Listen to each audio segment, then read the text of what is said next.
was time, there were visions in your mind. There was death in the fall of mankind, but there was life and salvation. Hi, I'm Dustin Spencer, youth pastor at Westminster Presbyterian Church in Bluefield, West Virginia. And I would like to respond to Brett Keene's 13 questions that he wants Christian to respond to the Christian Challenge. First of all, I want to mention that I don't believe that any person in the world who has ever been converted to Christianity has been so simply based on rational ideas or thought processes. I think that I can answer these questions completely and honestly, but I don't think that it will change anyone's opinions towards Christianity, probably. I pray that it does. I pray that it is a part of changing them.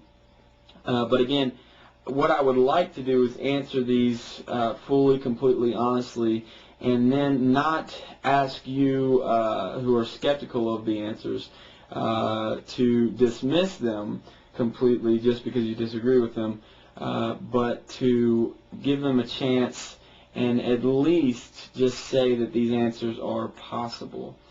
One of the things I do as a youth minister is I try to answer questions, and I think that you've posed some pretty important ones. Some of these, however, are not so good, but I will try to answer them. Furthermore, with the answering, I will, before I answer, kind of explain a little bit about the question itself, how I think that some questions are wrong in their context, how I think that some questions are irrelevant, but then again, I'll continue to answer. The first question, if Jesus had come in 2010, would I have followed the traditional sacrificing animals for the atonement of sin? That particularly shows a lack of understanding about God.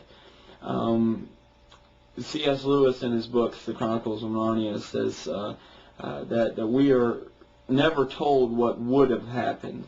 You see, with God, that's a ridiculous idea, that something that did happen shouldn't have happened or could have happened differently.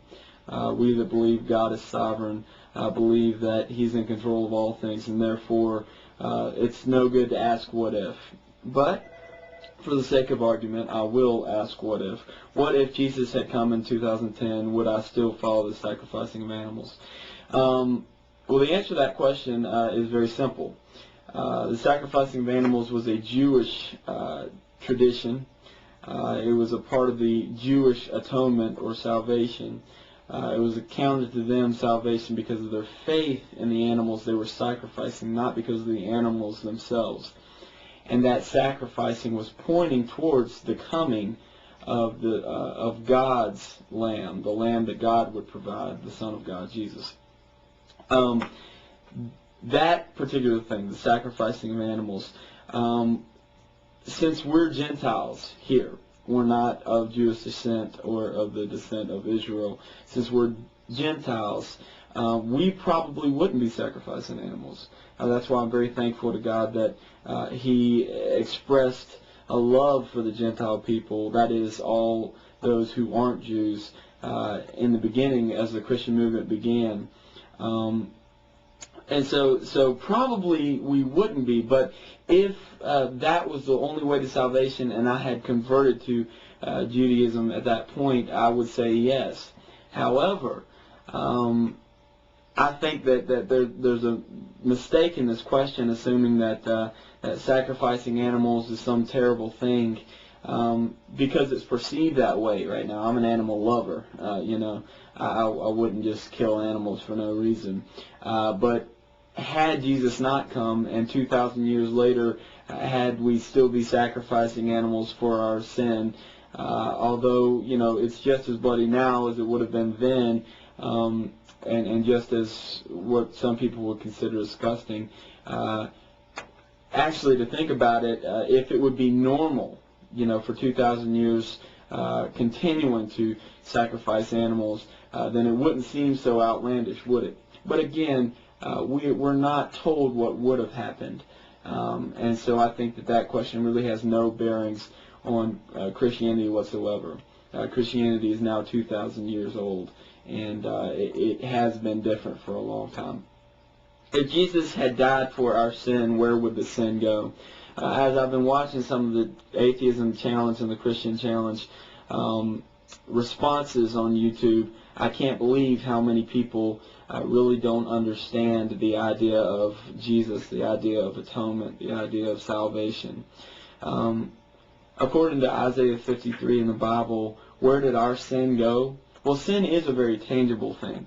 It is something that you can actually call out. In fact, it shows a good understanding of sin that you would ask this question, because obviously the sin has to be dealt with.